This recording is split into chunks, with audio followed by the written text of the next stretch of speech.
Mesdames et messieurs, bonjour, fidèles téléspectateurs, vous qui suivez l'émission Découverte Congo, nous vous disons grand merci de la confiance que vous avez toujours accordée à nos suivre. Comme vous pouvez le remarquer, mesdames et messieurs, la province du Congo central et la République entière a célébré cette date magnifique du 6 avril au niveau de la ville sainte d'Nkamba. Je ne suis pas seul. Je suis venu ici à Kinshasa où j'ai eu cette grâce d'être reçu par son Excellence, Monsieur l'ambassadeur Antoine Gonda Mangalibi. Il est l'ambassadeur itinérant du chef de l'État. Bonjour, son Excellence. Bonjour, monsieur le journaliste. Excellence, nous vous avions vu en Kamba et que le chef de l'État a officiellement déclaré Kamba une ville sainte. Que pensez-vous de cette déclaration, Excellence? Je commence d'abord par remercier son Excellence, monsieur le Président de la République, Félix-Antoine Tshisekedi Tshilombo. Je le remercie très sincèrement parce que son déplacement était hautement symbolique dans cette ville sainte maintenant, aux côtés de la très distinguée Première Dame, ainsi que de la Première ministre, chef du gouvernement, Madame Judith Suminwa-Tuluka.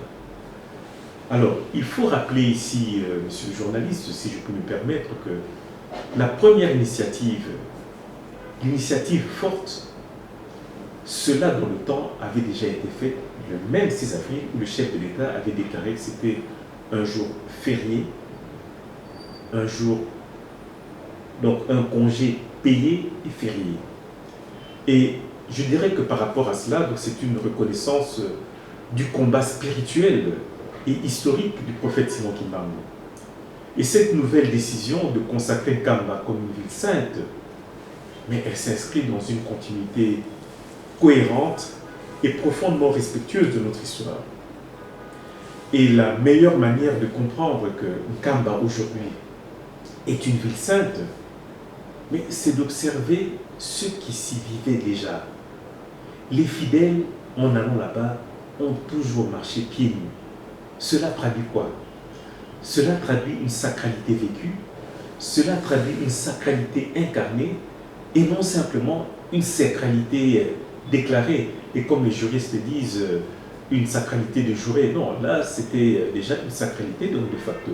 Aujourd'hui, c'est devenu une sacralité de juré, parce que le chef de l'État, il a plu donc au chef de l'État de dire que Kamba, aujourd'hui, n'est plus donc une cité, mais maintenant c'est devenu donc une ville sainte.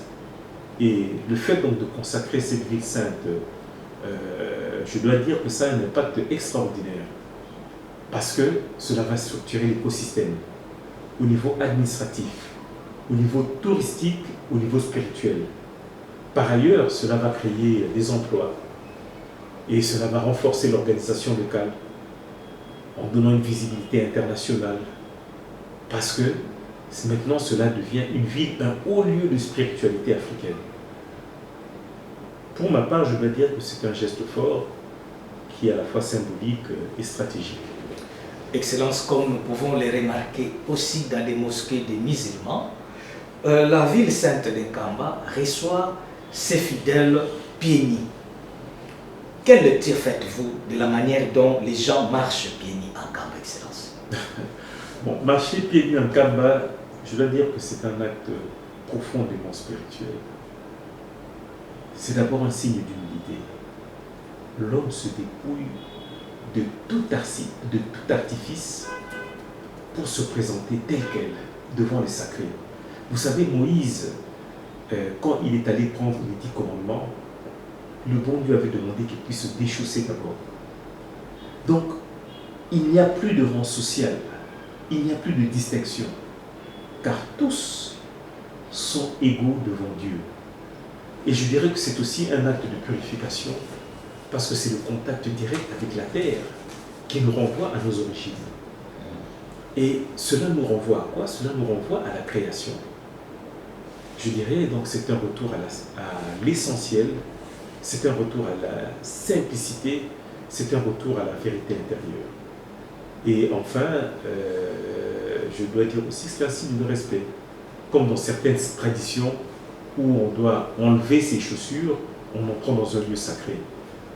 Donc marcher aujourd'hui pieds nus en Kamba signifie je reconnais que je suis sur une terre consacrée, une terre sainte. Et c'est une pédagogie en fait silencieuse, mais une pédagogie qui est puissante.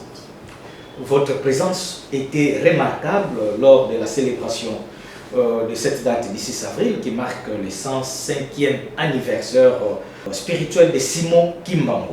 Excellence, que pensez-vous de cette reconnaissance et attachement du chef de l'État aux Kimbanguistes en particulier et aux Africains en général? Cet attachement du chef de l'État, mais que dire? Je crois que c'est un secret de polichinelle, parce que qui ne sait pas que le chef de l'État est profondément croyant?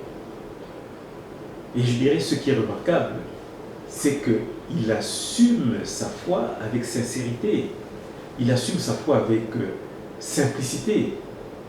Et cela, je dois dire que c'est une bénédiction pour notre nation. Et ce qui m'a d'ailleurs particulièrement marqué, c'est son engagement personnel. Vous savez, la veille encore, il était aux côtés des léopards, parce que nous venons d'être qualifiés à la Coupe du Monde après 52 ans d'attente. Le chef de l'État a voulu donner son temps aux joueurs accompagnés de la très distinguée première dame, et je pense aussi que la première ministre et certains membres du gouvernement étaient présents. Et à ma grande surprise, je pensais que le chef d'État allait pouvoir déléguer pour son déplacement à Kamba. Mais encore une fois, par rapport à cette foi qu'il montre avec simplicité, avec sincérité, il a lui-même voulu faire le déplacement jusqu'à Kamba, accompagné de la très distinguée première dame, ainsi que de la première ministre, chef du gouvernement. Nous étions présents pour pouvoir accompagner, mais pour moi, je dirais que ce n'était pas un geste anodin, parce que cela a traduit un respect profond pour le combat africain porté par le prophète Simon Kimbangu. Et le chef de l'État a voulu montrer qu'au fait qu'il comprend que la spiritualité, c'est une dimension essentielle de notre dimension, de notre identité africaine. Alors, au-delà des kimbanguistes, je dois dire que c'est un message qui est adressé à toute l'Afrique. Celui de la reconnaissance de nos racines, celui de la reconnaissance de nos figures spirituelles et celui de la reconnaissance de notre histoire. C'est un acte de rassemblement, c'est un acte d'élévation et je dirais que c'est un acte de réconciliation avec nous-mêmes. Et j'ajouterais, parce que souvent, quand le chef de l'État pose un tel geste, un tel acte, les gens, au lieu de voir la bouteille à moitié pleine, ils voient toujours la bouteille à moitié vide. Et on essaie de voir si ce ne sont pas des récupérations politiques. Nullement, ce qu'il a fait là, ce n'était que la continuité de ce qu'il avait déjà commencé auparavant. Quel est votre mot de la fin à l'occasion de cette entrevue? Ce qui s'est passé en Kamba, je dirais que ça dépasse un simple événement. Cela montre l'attachement du chef de l'État au peuple congolais. Cela montre son attachement à l'héritage du royaume Congo. Et plus largement, je dirais à toutes les expressions religieuses, cela montre que, en fait, il y a cet attachement de l'homme vers Dieu. Et aujourd'hui, le 6 avril, ce n'est pas une date qui est ordinaire. Si on fait bien attention, dans l'histoire du kimbanguisme, on verra que la date du 6 avril, c'est le jour où le prophète Simon Kimbangu a accompli son premier miracle en guérissant une femme. Pour moi, c'est une date qui est fondatrice. C'est une date de foi. C'est une date d'espérance. Et c'est une date de transformation. Alors, mon mot de la fin, c'est tout simplement merci. Et comme Kamba, c'est sur la terre des Congo, je dirais Tofia Okidi. Donc, ce grand merci. Merci pour ce geste. Merci pour cette reconnaissance. Merci pour cette vision. Et chez nous, les Africains, nous aimons parler en parabole. nous avons parlé en allégorie. Et je dirais, un peuple sans mémoire, c'est un arbre sans racines. Aujourd'hui, ou hier, le 6 avril, nous avons arrosé nos racines pour que cette mémoire puisse perdurer à travers cette foi, à travers cette spiritualité, dans la simplicité et dans la joie d'être africain. Découverte Congo vous remercie. Merci.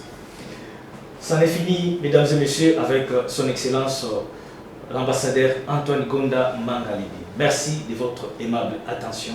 À nous revoir au prochain numéro. Au revoir.